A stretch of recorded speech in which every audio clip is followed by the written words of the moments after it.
风台哦，对台东的太麻里来定律风势非常的透。今仔早起就有路树倒去，排水沟的水涌溢出来，市政府的玻璃嘛互风吹破。有气象专家是提醒讲，风台哦对台东定律北方中心哦附近可能会透16级哦，毁灭性真强的强阵风，所以提醒东部跟南部民众哦，风上头就尽量唔通出门。 大风靠过本在东岛赛湾，用了风台定律，按算上我台东太麻里市区先传出灾情。太麻里市区雨势一些大一些小，风势开始大强，路树倒去渐多，所以就这大王川的排水沟，土水甲雨水开始溢流到地面，乡公所就开始来引流。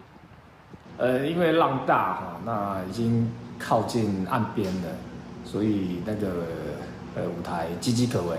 原本16要伫金轮溪出海口要办的海洋音乐季，主舞台直接予大型引起，也有大高线基本建好路段，地片吹落跌落。台风洋流犹如小钢炮一般的结构，登陆点附近可能会有16级以上的毁坏性强阵风。台九线沿岸首当其冲，现场已经卷起大浪，高度几乎超过消波块。 风势惊人，就连台东市政府也透早传出灾情，玻璃吹瘪去，紧急清理。在金轮川这所在，佫是高度警戒。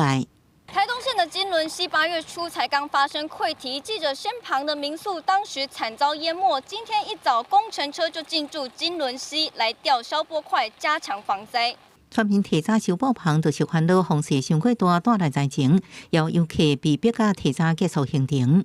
刚好台风在这个台东地区嘛，那我们这个只好另外做规划，因为有些行程的确会直接受到影响。